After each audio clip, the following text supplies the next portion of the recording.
আসসালামু আলাইকুম প্রিয় বন্ধুরা, আজকে আলোচনা করব হযরত ইদ্রিস আলাইহিস সালামের স্বেচ্ছায় মরণবরণ এবং জান্নাতে প্রবেশের ঘটনা। প্রিয় বন্ধুরা, যদি আমাদের ইসলামিক চ্যানেলটিতে নতুন হয়ে থাকেন, দয়া করে চ্যানেলটিকে সাবস্ক্রাইব করুন এবং এই ধরনের ভিডিও সবসময় পেতে চাইলে পাশের বেল আইকনের অল বাটনে ক্লিক করুন এবং ফেসবুক পেজ থেকে দেখে থাকলে পেজটিকে ফলো করুন। হযরত ইদ্রিস আলাইহিস সালাম আজরাইল আলাইহিস সালামের পরিচয় অবগত হয়ে বলেন, আপনি কি দুনিয়ার যাবতীয় প্রাণীর জান কবজ করে থাকেন? আজরাইল আলাইহিস সালাম বললেন, হ্যাঁ। ইদ্রিস আলাইহিস সালাম বললেন, আপনি আমার জানও কবজ করতে এসেছেন? আজরাইল আলাইহিস সালাম বললেন, না, আপনার সাথে ভ্রাতৃত্ব বা বন্ধুত্ব স্থাপন করতে এসেছি। আমার একান্ত ইচ্ছা যে আপনি আমার এই প্রস্তাবে রাজি হবেন। হযরত ইদ্রিস আলাইহিস সালাম বলেন, আমি আপনার সাথে এ শর্তে ভ্রাতৃত্ব বা বন্ধুত্ব স্থাপন করতে পারি যে আপনি আমাকে একবার মৃত্যুর অবস্থাটা উপভোগ করাবেন। যদি আপনি আমাকে এখনই একবার মৃত্যুর অবস্থাটা উপভোগ করান তবে আমি অনেকটা উপকৃত হব, কেননা তাতে আমি মৃত্যুর ভয়ে অধিক পরিমাণে আল্লাহর ইবাদতে রত হতে পারতাম। আজরাইল আলাইহিস সালাম বলেন, আল্লাহর বিনা অনুমতিতে আমি তা করতে পারি না, কারণ এখনো আপনার মৃত্যুর সময় আসেনি। হযরত ইদ্রিস আলাইহিস সালাম বললেন, আপনি আল্লাহর নিকট হতে অনুমতি গ্রহণ করুন। আজরাইল আলাইহিস সালাম তখন আল্লাহর দরবারে অনুমতি প্রার্থনা করলে আল্লাহ পাক তাকে অনুমতি প্রদান করেন। অনুমতি লাভের পর তিনি হযরত ইদ্রিস আলাইহিস সালামের জান কবজ করেন। তার মৃত্যুর পরই আজরাইল আলাইহিস সালাম তাকে পুনরায় জীবিত করে দেওয়ার জন্য আল্লাহর দরবারে প্রার্থনা করেন। আল্লাহ তার প্রার্থনা কবুল করে হযরত ইদ্রিস আলাইহিস সালামকে পুনরায় জীবিত করেন। অতঃপর ফেরেশতা হযরত জিবরাইল আলাইহিস সালাম তাকে জিজ্ঞাসা করলেন, ভাই ইদ্রিস আলাইহিস সালাম, বলুন তো জান কবজের অবস্থাটা আপনার নিকট কেমন মনে হয়েছিল? জবাবে হযরত ইদ্রিস আলাইহিস সালাম বললেন, ভাই আজরাইল কোনো জীবিত প্রাণীর দেহের চামড়া মাথা হতে পা পর্যন্ত টেনে ছাড়ালে প্রাণীটির যেমন কষ্ট হয়, আমার তদ্রূপ কষ্ট অনুভূত হয়েছিল। ফেরেশতা হযরত আজরাইল আলাইহিস সালাম বললেন, ভাই ইদ্রিস আলাইহিস সালাম, আমি আজ পর্যন্ত যত জান কবজ করেছি আপনার জান কবজের ন্যায় এত সহজে কারো জান কবজ করিনি। আপনার যাতে অল্প কষ্ট হয় আমি সেদিকে খুবই লক্ষ্য রেখেছিলাম। হযরত ইদ্রিস আলাইহিস সালামের জান্নাতে প্রবেশের ঘটনা। অতঃপর হযরত ইদ্রিস আলাইহিস সালাম হযরত আজরাইল আলাইহিস সালামকে বললেন, ভাই আজরাইল, আমার মনে জাহান্নাম দেখার খুবই আগ্রহ জেগেছে। আপনি যদি আমাকে জাহান্নাম দেখাতেন তবে জাহান্নামের ভয়ে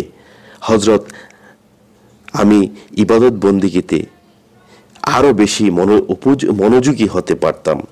তার প্রস্তাবে কবুল করে আজরাইল আলাইহিস সালাম জাহান্নামের দরজা পর্যন্ত নিয়ে যান। তিনি জাহান্নাম দেখে বলেন, ভাই আজরাইল, আমার মনে জান্নাত দেখার আগ্রহ জেগেছে। যদি আপনি আমার এই আকাঙ্ক্ষা পূর্ণ করতেন তবে আমি চিরকৃতজ্ঞ হয়ে থাকতাম। আজরাইল আলাইহিস সালাম বললেন, যদি আপনি আমার নিকট ওয়াদা দেন যে জান্নাত দেখার পর পুনরায় আমার নিকট ফিরে আসবেন তবে আপনাকে জান্নাত দেখাতে পারি। হযরত ইদ্রিস আলাইহিস সালাম তাতে সম্মত হলে আজরাইল আলাইহিস সালাম তাকে জান্নাতের দরজায় পৌঁছে দিলেন। তিনি জান্নাতের দরজায় নিজের জুতা খুলে রেখে তার ভিতরে প্রবেশ করে কিছুক্ষণ ঘুরে ফিরে দেখে তারপর ফিরে এসে নিজের ওয়াদা রক্ষা করেন, কিন্তু আবার পরক্ষণই জুতা পায়ে দিয়ে তিনি এক দৌড়ে বেহেশতের ভিতরে ঢুকে পড়েন। আজরাইল আলাইহিস সালাম তাকে ডেকে বলেন, ভাই ইদ্রিস আলাইহিস সালাম, আপনি আবার জান্নাতে প্রবেশ করলেন কেন? তাড়াতাড়ি চলে আসুন, আমি আপনাকে পুনরায় দুনিয়ায় নিয়ে অন্যান্য কাজে রত হব। পবিত্র কোরআনে বলা হয়েছে, আমি তাকে উচ্চ মর্যাদা দান করেছিলাম। হজরত ইদ্রিস আলাইহিস সালাম বলেন, পরাক্রমশালী আল্লাহ বলেন, কুল্লু নাফসিন জাইকাতুল মাউত, মানে প্রত্যেক প্রাণী মৃত্যুর যন্ত্রণার স্বাদ আস্বাদন করবে, আমি তা করেছি। আল্লাহ তাআলা আরো বলেন, তোমাদের মাঝে এমন কেউ নেই যে সেখানে অর্থাৎ জাহান্নামে পৌঁছাবে না, আমি তথায়ও গিয়েছি।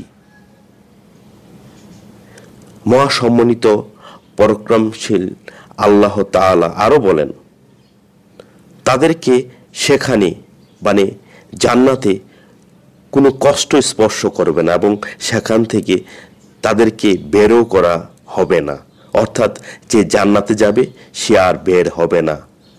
ভাই আজরাইল, আমি তো এই জান্নাত থেকে আর বের হব না। আজরাইল ইসলাম ও ইদ্রিস আলাইহিস সালামের মধ্যকার উল্লিখিত সব কথোপকথনের পর আল্লাহ পাক আজরাইল ইসলামকে লক্ষ্য করে বললেন, আজরাইল, তুমি ইদ্রিসকে রেখে চলে যাও, এটাই তার তাকদীরের লিখন।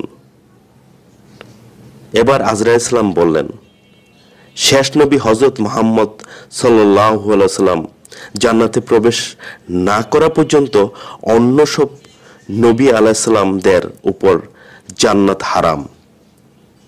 আল্লাহ তাআলা বললেন, হে আজরাইল, আমি জান্নাতের ব্যাপারে কার্পণ্য করি না, তবে সর্বপ্রথম মুহাম্মদ সাল্লাল্লাহু আলাইহি ওয়াসাল্লাম এবং তার উম্মত জান্নাতে প্রবেশ করবেন। অনেক তাফসীরবিদ হযরত ইদ্রিস আলাইহিস সালাম এর জান্নাতে অবস্থানের কথা স্বীকার করেন। তাদের মত হলো, আল্লাহ তাআলা হযরত ইদ্রিস আলাইহিস সালামকে সশরীরে আসমানে তুলে নিয়েছেন। কোরআনের এই উক্তি এই অর্থে দিক নির্দেশনা দেয়, কেননা তার অধিকতর উচ্চ মর্যাদার প্রমাণ আল্লাহ তাআলা কর্তৃক তাকে আসমানে তুলে নেয়া। হযরত ইবনে আব্বাস রাদিয়াল্লাহু তাআলা আনহু ও মুজাহিদ রহমতুল্লাহ আলাইহি এর বর্ণনায় আছে, হযরত ইদ্রিস আলাইহিস সালামকে আসমানে তুলে নেওয়া হয়েছে যেমন তুলে নেওয়া হয়েছে হযরত ঈসা আলাইহিস সালামকেও। হযরত ইদ্রিস আলাইহিস সালাম আসমানে জীবিত রয়েছেন এবং মিরাজের রাতে চতুর্থ আসমানে তার সাথে রাসূলুল্লাহ সাল্লাল্লাহু আলাইহি সাল্লামের সাক্ষাৎ হয়েছে। হযরত আব্দুল্লাহ ইবনে আব্বাস রাদিয়াল্লাহু তাআলা আনহু হযরত কাবে আহবার রহমতুল্লাহ আলাইহিকে জিজ্ঞেস করলেন, হযরত ইদ্রিস আলাইহিস সালাম সম্পর্কে কোরআনের আয়াতের দ্বারা কি বোঝানো হয়েছে? জবাবে হযরত কাবে আহবার রহমতুল্লাহ আলাইহি বলেন, আল্লাহ তাআলা একটা ওহী নাজিল করেন, হে ইদ্রিস, সমগ্র পৃথিবীর মানুষ প্রতিদিন যে পরিমাণ নেক আমল করে আমি তো প্রতিদিন তোমাকে সে পরিমাণ সওয়াব দান করি। এ ওহী নাজিল হওয়ার পর তার অন্তরে সওয়াব বৃদ্ধি ও সুদীর্ঘ জীবন লাভের আকাঙ্ক্ষা জাগে। এ ওহীর উল্লেখ করে এক ফেরেশতাকে নিয়ে তিনি নিজের আকাঙ্ক্ষার কথা বলেন। তিনি আজরাইল আলাইহিস সালামের সাথে এ সম্পর্কে কথা বলার ইচ্ছাও ব্যক্ত করেন, যাতে তিনি দীর্ঘায়ু লাভ করেন এবং এটা যেন তার সওয়াব আধিক্যের কারণ হয়। যে ফেরেশতার সাথে ইদ্রিস আলাইহিস সালাম দীর্ঘায়ু সওয়াব আধিক্য লাভের ইচ্ছা প্রকাশ করেন, সে ফেরেশতা তাকে আজরাইল আলাইহিস সালামের সাথে সাক্ষাৎ করাতে মনস্থ করেন। তদনুসারে একদিন আলোচ্য ফেরেশতা তাকে ডানায় বসিয়ে ঊর্ধ্বমুখে উড়ে চলেন। ইদ্রিস আলাইহিস সালামকে নিয়ে উক্ত ফেরেশতা যখন চতুর্থ আসমান অতিক্রম করছিলেন, তখন হযরত আজরাইল আলাইহিস সালাম এর সাথে তার সাক্ষাৎ হয়। তিনি পৃথিবী অভিমুখে আসছিলেন।